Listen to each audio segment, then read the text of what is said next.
আজি ঘৰত আছে ভাগৱত পাঠ। তাকে ভাবিলোঁ ভাগৱত পাঠ যেতিয়া অলপমান আপোনালোককো দেখাওঁ। ভাগৱত পাঠ বুলি ক'লে সকলোৱে ভাল পায় নহয়নে? ময়ো ভাল পাওঁ দেই।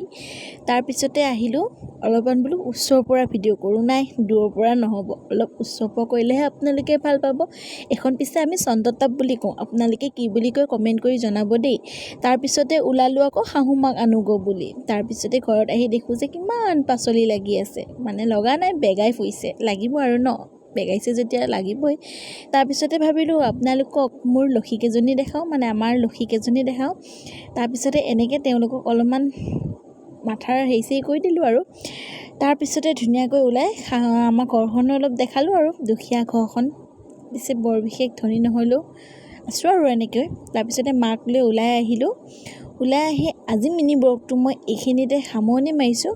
আপোনালোকে যদি মোৰ এই ফুল ভিডিঅ'টো